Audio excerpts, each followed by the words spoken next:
Hi, folks. Steve Urban here. Today's episode of the Riderflex podcast is sponsored by Marketing 360. My good friend JB Kellogg and his team do such a fantastic job for us and so many other companies. Marketing 360 is the number one platform for small business, and it's everything you need to grow your business. If you need marketing support, I really encourage you to contact them at marketing360.com/Riderflex, and we'll add that link to the description of this episode for easy reference. On today's episode of the Riderflex podcast, we have guest Arezou Zarafshan. She's the founder of Startup Fundraising Academy, a serial entrepreneur, executive, and advisory board member. She shared some wonderful advice here for entrepreneurs, startup founders, raising cash, etc. All right. Happy to have Arezou Zarafshan on the Riderflex podcast today. How you doing, Arezou? I'm doing great. How are you? Hanging in there, considering we're in a little bit of a crazy world. We're recording this, by the way, for the listeners on April 9th, 2020, which is a very interesting time for us. It is. It is. Are you trapped at home in Golden? Is that where you're at?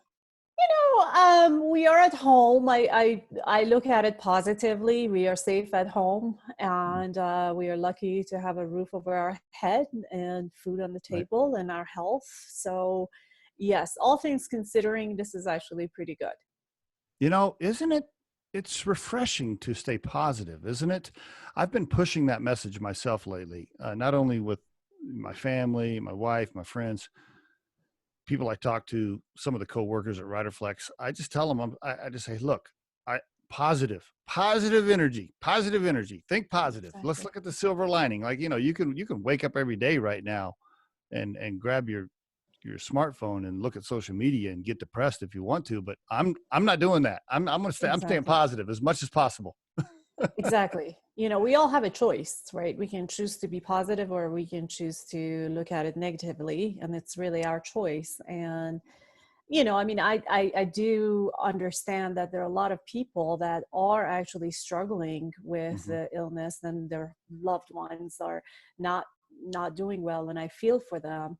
And especially looking at them and the frontline workers, the doctors, the nurses, you know, I think, my goodness, how lucky could I be to be safe at home, having my health, my family healthy. So, yeah. Right. I'm the same. I feel for anybody affected. I feel for the workers, but I'm also going to stay positive. I told my wife yesterday, we were sitting on the back porch, finished up the day, we're having a little happy hour, little couple happy hour on the back porch. And I said, how many days have you been home, Nick? I work from home. Riderflex, we all work virtually. So my office is at home anyway. But I said, how many days you been home? And she goes, I think it's 24 days straight now. Wow. And I said, we've been married 20 years, and I'm pretty sure we haven't been together 24 hours a day for 24 straight days ever. Anyway, we haven't killed each other yet. It's fine. There you go. Great test of your relationship. Right. Exactly. Well, anyway, enough about the coronavirus situation for now. So give the listeners a little personal overview about you before we get into career and all that stuff. Just tell us about you as a person, maybe, where you grew up, some family stuff, those kinds of things. Yeah, I was born and raised in the Middle East. I grew up in Iran.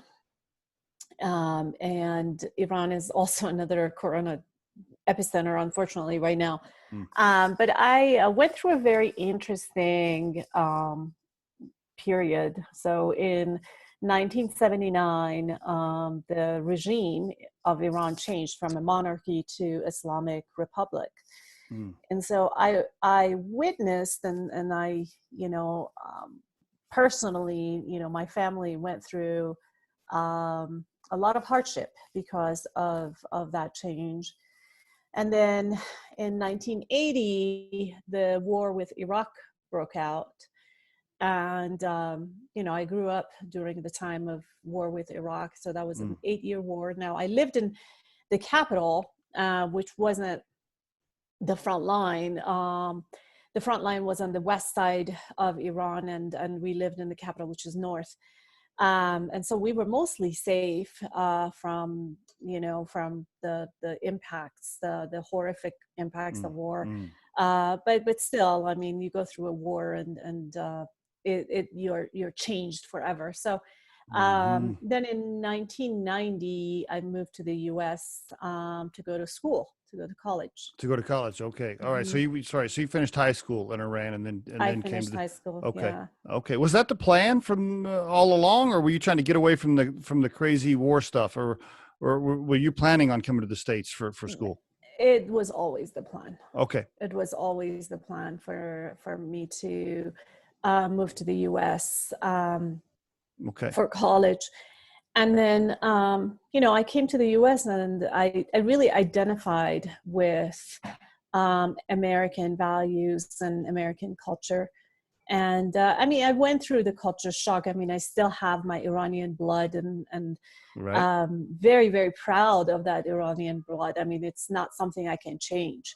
But I, from a values perspective, I really identified with American values, and I stayed ever since. Was that tough? I mean, wow! I'm guessing it was a culture shock, right? It had to be. It was. And why'd you? So when you got here, you picked Washington State University. Is that right? Correct. Why is that? My brother at the time was going to school there. So my brother, I have a sibling. So he had come to the U.S. years earlier. And the reason why he had come to the U.S.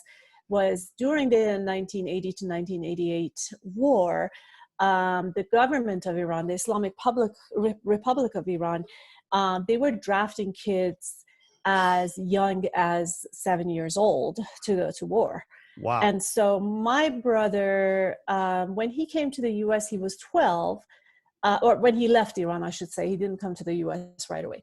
He was 12 when he left Iran, and there was a very short period of time that he could leave the country. And so my parents really, utilized that period of time to basically save his life. He was a kid. And so he came abroad, and then he went to Washington State University, and then, I went there. What was the biggest culture shock for you right away? Like just early on, was it the food? Was it the way people talked? Was it relationships? Like what are a couple of things you were just like, wow, okay, this is different? It was relationships, the further west you go, the more individualistic the culture becomes. The further east you go, the more communal it becomes. And so I came from a culture where, community and family and extended family was everything. And, that intimacy just wasn't there. In the US, when I first came to the US, there were some definite walls in between people. Like, this is my space, this is your space, this is my life, this is your life. I give you a really good example. In Iran, if you go to someone's house for an hour to a week, let's put it this way, you become the top of the hierarchy. You become the top of the food chain. You basically decide what you want to do, how you want to do it, what everybody eats. And why that is because Iranians believe you're a guest, you're there for a limited time. So let's make sure you have the best possible time, the best memory from this this experience. In the US, it's no, you're in my house, you're under my rules. That's funny. I call the shots. So. Yeah, I can see that. I can see that. Well, wow, that's pretty interesting. What's the biggest misconception we have as Americans about, Iranians or anybody over in the Middle East? What's our biggest misconception, you think, just generally?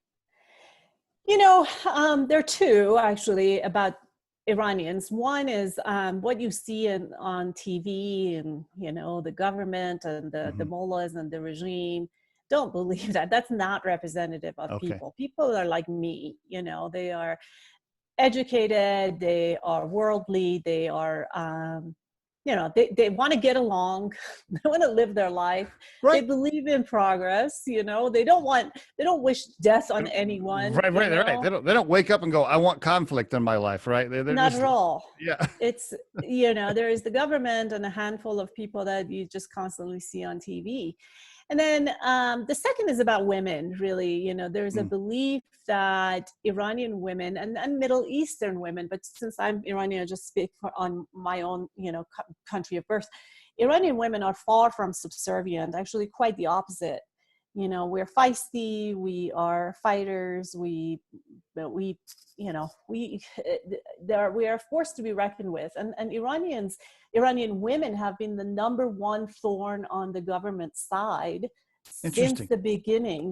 They've been trying to get women to wear the hijab and cover up and practice, Islamic laws. And they've been, for 40 years, they've been having a really hard time doing that because we're not as subservient as others think.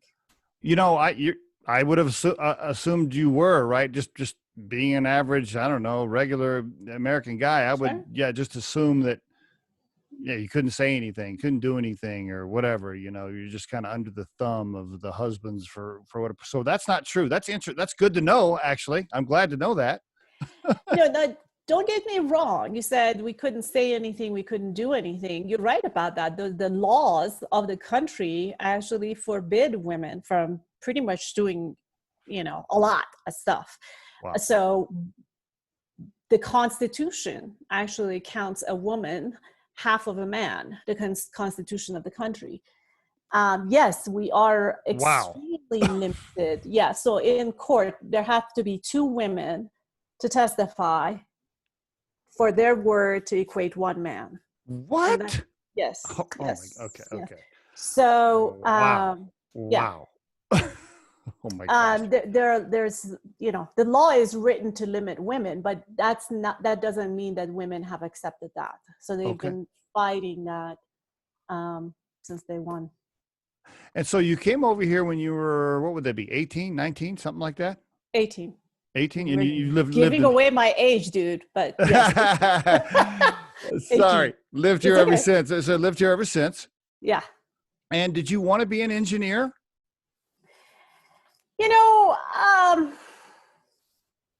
I wanted to be a I wanted to be a mathematician. Okay. And then I realized very quickly that doesn't pay very well. Oh, all right. So the economics came into the picture. And so the closest adjacency was engineering. Okay. All right. And then what happened? You went to work for HewlettPackard pretty early. Was that right out of college? Actually, before I graduated from college, yeah. HP hired me before I graduated, and I worked for them full time. And then, the last year I finished my college working for HP, which was amazing at the time. There were a lot of the early HP way values were very, very present. And I am indebted to HP and Bill and Dave for the rest of my life because they instilled such, amazing work ethics and values in me and every HP employee that we're going to carry it with us forever. You had a nice 13-year run there. And then, walk us through the rest of your career after HP. And I'm just curious how the entrepreneurial bug, how'd that get in there? How'd that get in there? Walk us through the transition there from big company to small company entrepreneurial stuff. Go ahead. Yeah. So I after HP, I got recruited to go run product development for a big $2 billion company. I did that, enjoyed that. That was in Chicago. And Chicago and us, meaning my, at the time, fiance and I, we just didn't get along very well. So we moved to Colorado. And again, I worked for a job. We actually decided to move before I had the opportunity. I actually left that position that I had in Chicago without having secured a job. And we decided, we decided that we're not going to be enslaved to a house and a geography. We have to, it wasn't working for us. It was making us miserable. So we decided to move to Colorado, and then serendipitously, the job got secured at the same time. How did you select Colorado? Why Colorado? Had you been here on like a ski trip or something, or you knew people here? We came to Colorado for one weekend.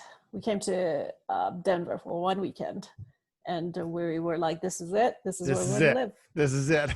And this was in 2011. That was in 2010, and then I started the new job in 2011. Did you visit? I'm just curious. Did you visit in the winter, spring, summer? Do you remember what season it was when you visited for that weekend? It was November. Really? And okay. It was so cold. It was so cold. It was like one of the coldest weekends in Colorado, but we just loved it. I don't know what to tell you. We loved it. It spoke to us. You know, it's a pretty awesome place to live, isn't it?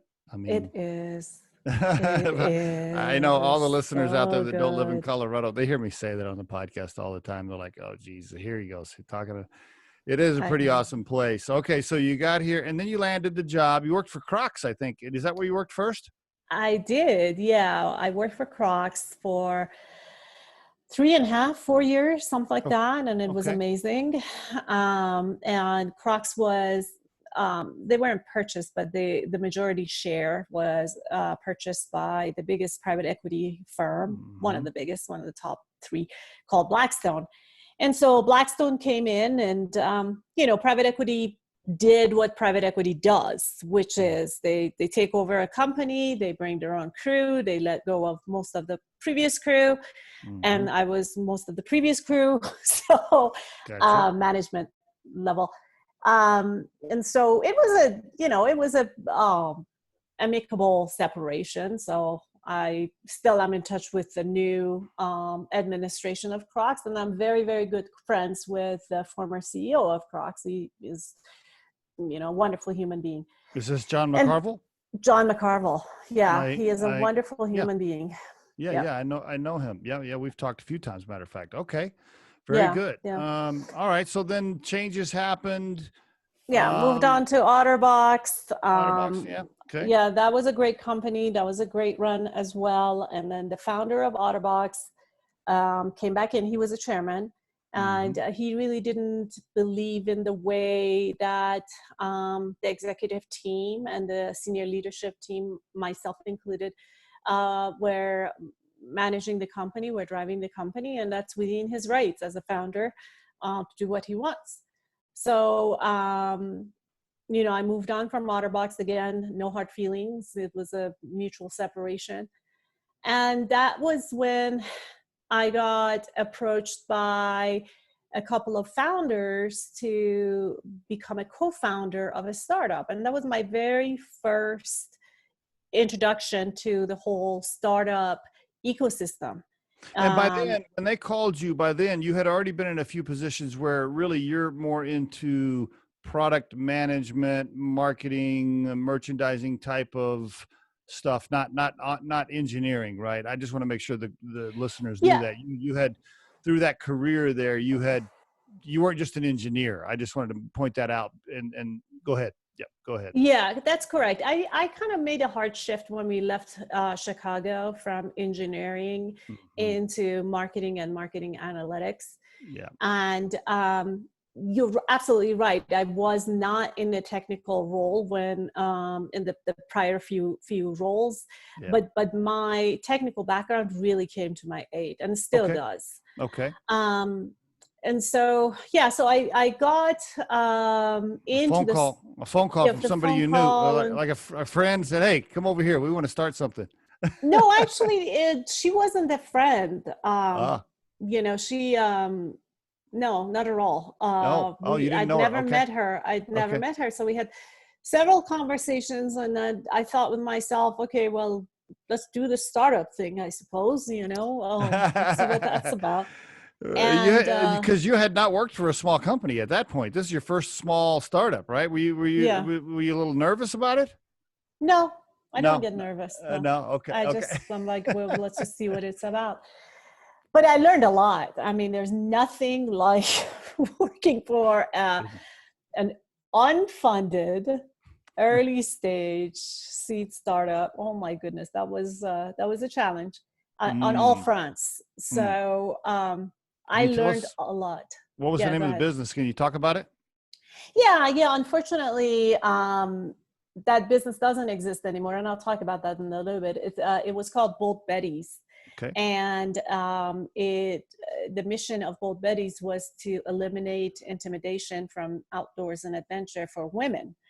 And me being a big proponent of women, that was really the selling factor. It was something that was, trying to level the playing field for women. And I really enjoyed meeting the founder, and I liked her a lot, and the co-founder, etc. Unfortunately, things didn't work out as well as I had hoped. A couple things. First, there were 3 alpha women at the helm. And so, conflict is bound to happen. Mm-hmm. And it did happen. And unfortunately, we did not have the best way of resolving that conflict, and somebody had to step out. So that had to be me. And that said, I was an investor in that company. I actually had placed my own capital in the company, and I had brought in the investors that had funded the company, the seed round at its entirety. So I was very, very vested in the success of the company even after I moved on. And so that was like my first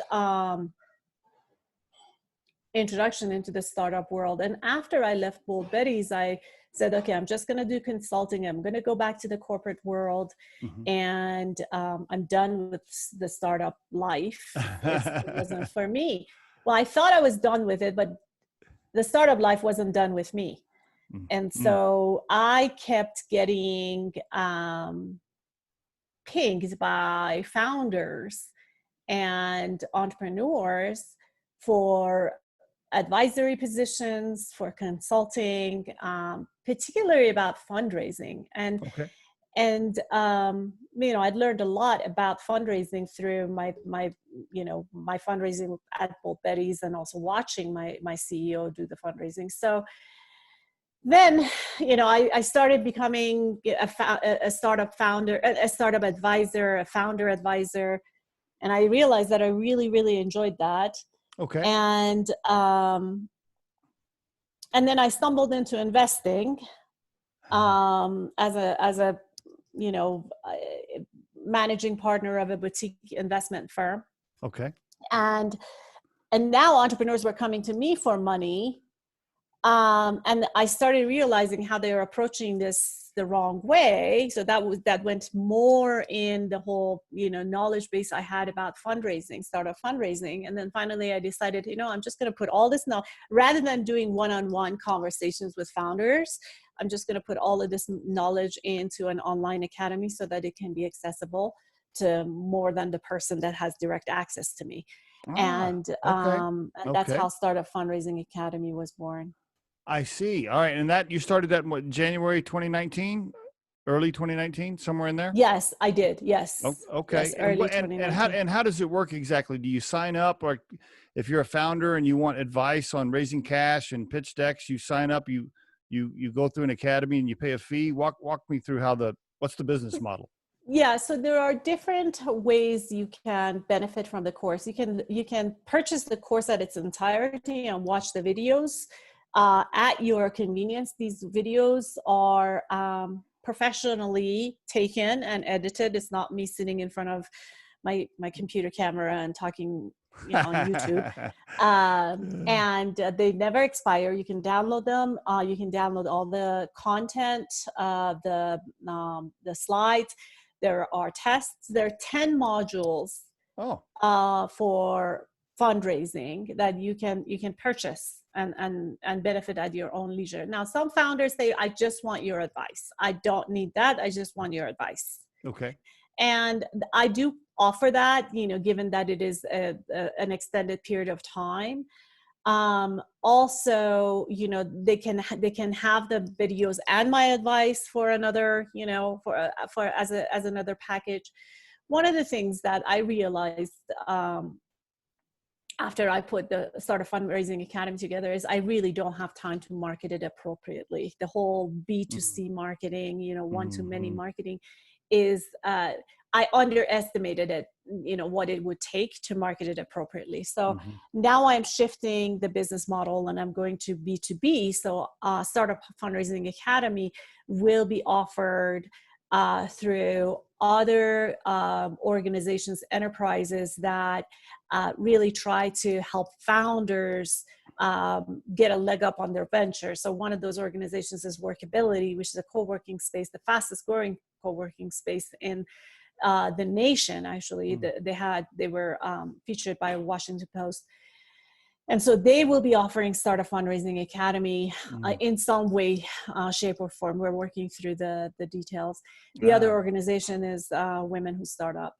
Okay, yeah, it sounds like a nice pivot. I like the pivot right there. Probably a great idea, because then you can execute helping people without having to pound the pavement in the marketing aspect of it, like you said, Correct. B2C every day, which is super tough. So yeah, no, that's a great idea.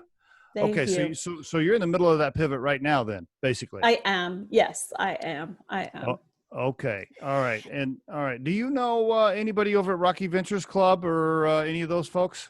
I do. A lot of them. Okay. Okay. So Paul Foley was on the Riderflex podcast. Right. Yeah. Paul is a great friend. Yes. Okay. So organizations like that, is that a similar type of organization you would target to try to, That's correct. Okay. That's correct. Yes. And RVC would be a great candidate. And I've had some preliminary conversations with them as well. At the time that we were talking, it wasn't the right time for them, but maybe in the future. So all this was started because you had people calling you saying, I have an idea. I'm an aspiring entrepreneur. Me and my partner just started a business. I need to do a pitch deck. I want to raise cash. I don't know how to do it. It all kind of started from that, and you giving these people advice and then saying, well, okay, I don't mind helping people, but it'd also be nice to create a business around helping them so I can get paid too, which is great. That's how the world works. Yeah. Okay, very good. Can I ask you some things that you see? I'm sure you've seen a lot, right? With people asking for money or pitch decks. Can I ask a few questions around that? Of course. What are a couple of common mistakes you see from the average pitch? If just the pitch itself.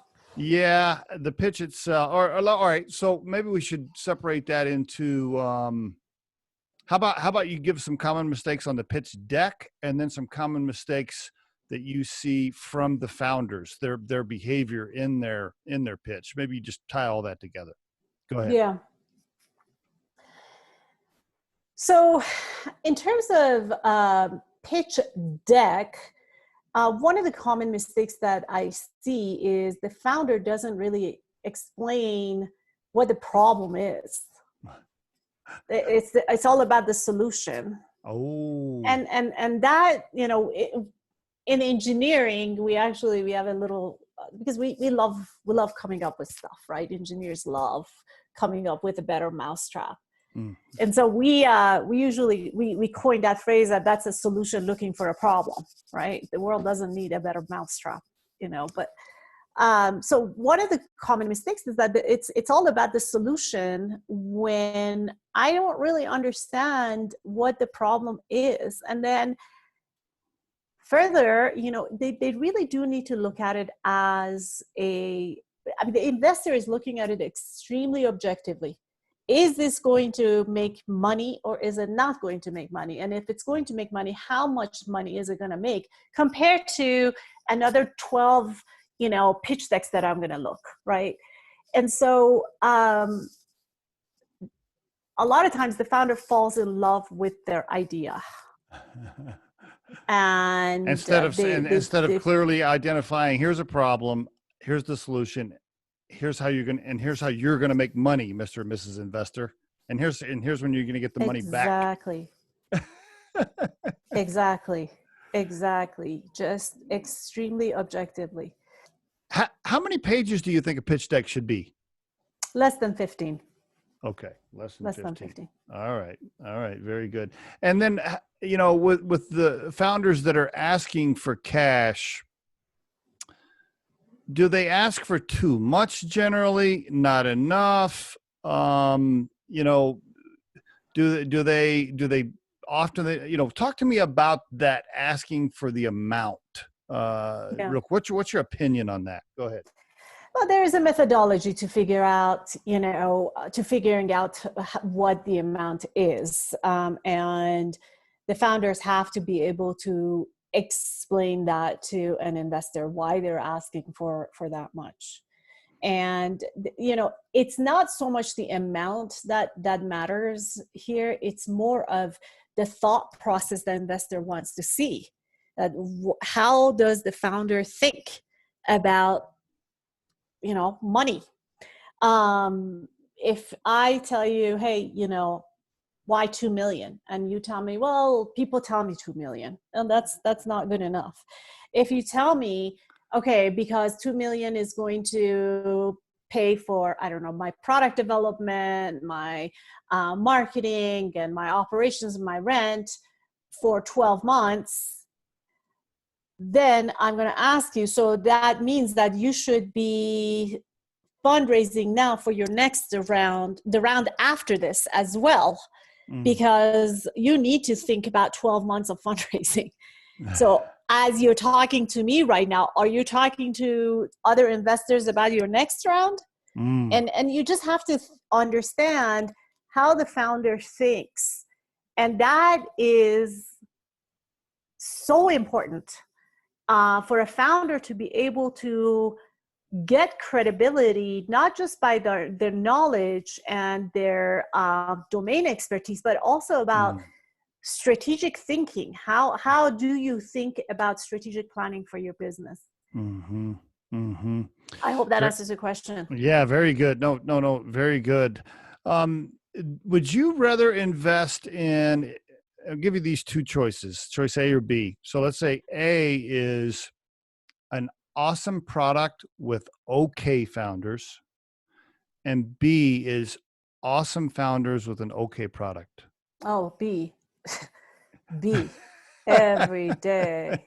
Every day. Yeah, Right? it's really about the founder. It is, isn't it? And when you when you're visiting with co-founders, especially, is how often have you seen a situation where two co-founders walk in and their product is awesome. They're making a new, I don't know, I'm looking at a remote control, so they made a new remote control, but they're just either they're assholes, or you can tell they don't get along, or I mean, how often does that happen? And you're just like, You know, I can't say, I mean, it happens enough. I can't say that I've seen it happen often, because generally speaking, my conversations, at least with the portfolio companies that, I've invested in, it's one-on-one. It's me and the founder. It's not really me and the team. Okay. And I actually appreciate that. That's a sign of a very strong founder, that they try to be the voice, the face of the brand, the face of the company, and let me not see the dirty laundry if there is any. That said, having gone through the startup experience that I had, that the other founders and I broke up, I see, how important the founder alignment is. And somebody gave me this very sage advice. They asked me, how long prior to you becoming a co-founder in this company, how long did you know the other two founders? And my answer was just a few months. And the person told me, you don't pick co-founders like that. Starting a business, starting a company is like a marriage. You don't, a lot of people, I guess maybe after a few months they get married, but generally speaking, your partner for far longer than just a few months. And you understand everything about them before you sign the document. Right. And so that's what I would advise other founders is that, I see like a lot of times on different forums, people saying, I'm looking for a co-founder. And I'm thinking, gosh, I hope it works out, Right. I hope it works out. Oh, It's yeah, so critical. that is really good advice. Yeah, you really need to know who you're going to be working with 24/7, because if you're doing Correct. you're going to work a hell of a lot more than you will if you're just a regular employee, and you're going to be side by side with this co-founder. So you better be real comfortable with them, their family, having dinner together, whatever it is. You better know who you're signing up to work with. I totally agree. Let's move into. I want to ask you before we run out of time. You've been an advisory board member. You have board experience. I want to ask you a couple of questions. The first one is, what makes up a great board member? How would you define an awesome board member? Yeah. So let me make sure I answer your question correctly. I have been an advisory board member. That's correct, and I have been a nonprofit board member. I have not had, unfortunately, and that's what I'm seeking right now. I have not had a true traditional corporate board member role, Okay. which is what I'm asking for, what I'm seeking right now. But to your point, the question is, what makes an awesome board member? So as a board member, the number one responsibility of the board member is to the company, to the business. It's not to the people that run the company. It's not to the employees. It's to the company. And again, that requires extreme objectivity. Mm. That's by law. Mm-hmm. Yep. There are lots of people that go to jail because they don't uphold that fiduciary responsibility. And so for me, the best boards that I have been a part of, and when I was at corporate, I presented to the board on a frequent basis. Mm-hmm. The best board members really maintain that objectivity, but with an element of humility and care for people. And I give you one example, and I'll name her because she deserves the credit. Crocs has a board member by the name of Doreen Wright, and she's on half dozen other boards too. And right before Blackstone did the workforce reduction, we all had a feeling that this is going to happen. Mm-hmm. And I knew Doreen on a personal level. Mm-hmm. And so I was nervous about my job. I wanted a way to influence staying. And so I went and sat down with Doreen and I said, hey, Doreen, I'm concerned about my job and I really want to have a part in this chapter 2, et cetera, et cetera. And she couldn't disclose anything to me, obviously, because, right, I still had a job and they weren't, but we all could feel it. But what she did tell me was she without telling me that, Arezou, yes, you're going to lose your job, she helped me see how I could move past that block and really make myself valuable beyond Crocs. Mm-hmm, mm-hmm. And that was a great sage advice to me. And yes, they had the layoffs, and I was one of the people that got laid off. And I knew she knew at the time we had that conversation, and I knew she had a part in it. And I hold absolutely nothing but utmost respect for her because she upheld what the company needed to do, but she also helped me as a human to move past that. Mm. Why aren't there more women on boards? Let's talk about it. And by the way, I know question. I know that could be like a 2-hour podcast just on that question, but yeah. Give me some input around that. Go ahead. I know you're thinking to yourself, you should have asked me that 45 minutes ago. Now I only have 10 minutes. I think, so boards, the way board recruitment happens is who you know. Mm-hmm. And when you look at the average age of a board member, right? Majority of boards, are men. I think that right now we have 20% women on corporate boards, I think. Is that what Maybe the a stat little. is? Is that the stat? Okay. Yeah, All right. 20 to 25%. So when you look at it, 75% of men, average age of 62. Is that Right? what the average age is? Okay. I didn't know Yes, that stat. All right. 62. Average age of 62. Who do they interact with? Right. Do they interact with women or do they interact with men? Well, just naturally they interact with men. They go to dinner together, they go to golf things together, et cetera, et cetera, et cetera. And then they hear so-and-so is looking for a board role. So you hire who you know, you hire who you're like. And so to really equalize the playing field, it's not going to happen naturally, because the natural behavior is we hire who is like us. And I don't think that there is this, campaign against women that, oh, let's make sure women are shut out of the boards. No, it's not that. It's more of the system as it happens today. And that's my opinion. The system as it happens today benefits the majority. And, to really equalize the playing field, and there needs to be some conscious. I can relate, I guess is the right word. Even at Riderflex, when we first started building our advisory board, and even when we first started the podcast, it just naturally gravitated, just like you said. I called the people that I knew. I was like, okay, well, I need an advisory board. Who do I know that runs a company? Who's a friend of mine that runs a company? Oh, I know Bobby, Johnny, whoever.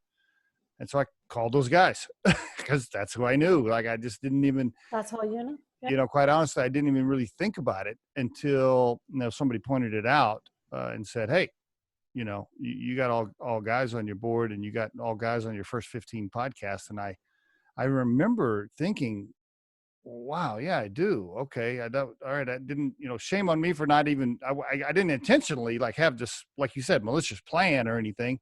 It just kind of happened that way." I think you're right. I tend to agree that. I don't think there's a conspiracy necessarily, at least not with most people, to do it that way. I think it's they call who they know. They play golf with Bobby, and Bobby says he's looking for a board seat, so they introduce Bobby to Johnny, and that's how it works. Exactly. Exactly. And I think, correct me if I'm wrong, but I think the part of the way you fix that is to be conscious of that, and remind yourself, like, okay, hold on a minute, let me just kind of reflect on what I'm doing here and make a concentrated effort to have more diversity on these decisions. And if you do think of it that way, it will change. That's exactly what we did at Riderflex. I immediately started pinging people like yourself to have on the podcast because I made a concentrated effort to resolve that. And I think that's what you have to do. So if you're out there and what'd you say the average board member was, 62? 62. If you're out there and you're that 62-year-old guy and you got an empty board seat, don't just go play golf this afternoon and talk to your buddy about it. Make a concentrated effort to try to show some diversification, because it can be done. Exactly. And I commend you, Steve, for recognizing it, or that was the first step, is recognize it. I think exactly, and being conscious about it. Most people, unfortunately, I don't know, there's an element of defensiveness, and that could be for a variety of reasons, right, wrong, or indifferent. But for you to recognize them and say, hey, I'm going to do something about it, that's awesome. That's awesome. Yeah, I remember that phone call. I won't name who it was, but I had a very powerful lady in my life, and she called me. She goes, "Hey," she goes, "All your advisory board members are white guys, right?" And I said, oh shit. Yeah, you're right. I got yeah. So anyway, I'm not making light of the situation because it is a real problem. It does need to be addressed, but I think you hit the nail on the head. Just be conscious of it, recognize it, and then take some actions to try to resolve it. And I think you will over time. At least that's what we're trying to do. We've already fixed the podcast guest list a bunch by having more powerful women on the show, and now I'm working on the advisory board list for Riderflex to get more women there. The one thing I just wanted to add on to your note about what makes up a good board member, just real quickly, and then I'll ask you my last question. If you are going to be on an advisory board or a board of directors, either way, beyond the fiduciary responsibility, it's just be genuinely active. Don't be on the board just so you can say I'm on a board. And I honestly believe there's a lot of people that do that. They're like, oh well, I sat on 5 boards, and so then they go to the country club and they're like, yeah, I sat on 5 boards, and they think it's super cool to tell their friends they sat on 5 boards. Meanwhile, they don't participate, they don't add value, they don't challenge, they don't ask the right questions. Because I've dealt with boards like that myself, having run a couple of $40 million companies myself. While the board members that were challenging were sometimes a pain in the ass, at least they provided value. Right. Versus the guys that just sit there. Okay, thanks for the board book. When do we go to dinner and have happy hour? I'm like, okay, well, I just spent 2 weeks killing myself preparing that board book, and you guys all you want to do is go to happy hour. That doesn't help me. I agree. Anyway, hey, Arezou, last question. If you had to put your core purpose, the definition of your core purpose into a sentence in your life right now, what would that sound like? My goodness, that's deep, dude. That's deep. Just deep. Take a breath. Ooh, let me see. Yeah, go ahead. Think about it. How would you, and by the way, you probably change your answer after you finish the podcast. There might be something different next week. No, actually, interesting you say that, because I've been working on this, and here's my little, thingy books about this. All right. So let me read you. Whoa. The last version, because this is okay. Yeah. I've never had anybody do this before. This is gonna be good. I'm gonna like this. Well, I mean, it is something that I think about all the time, is what's Awesome. my compass. And so let me just read you the last version. Awesome. And it's somewhere here, I promise you. Where did I put it? This is good. Did you actually have it defined as the header core purpose, or is it something like that? It is something like that. Okay. Why I wake up every day? Yeah, pretty much. There it is. I really struggled to answer the question myself. I remember the first time somebody challenged me with that question. I couldn't answer it really. For weeks I spent time. It's hard. I mean, and really making it concise. Mm-hmm. So, and I have very variety of versions here, but here's the latest version. Okay, go for it. Serving others and helping them navigate life and find it within them to keep going. I like it. I especially like the last part, because it's easy to give up. It's easy to get out the white flag and just be like, I give up. It's just too hard. It's too hard. Yeah. I can't keep going. Yeah, you got to keep going. I mean, there's so many sayings we could put in there, right? I mean, you are going to get punched in the face. You are going to, you're going to trip. You're going to fall. You just got to keep going. You got to keep pushing forward. None of it's going to be easy. I mean, that's the key, especially for startup. If you're planning on signing up for startup and you want to be a founder of a startup company, you better get your armor on, because you're gonna have to keep going, right? Just keep going. Have the courage to keep going. Keep charging forward. I like that. That's good, Arezou. Very good. Yep. Very good. Thank you.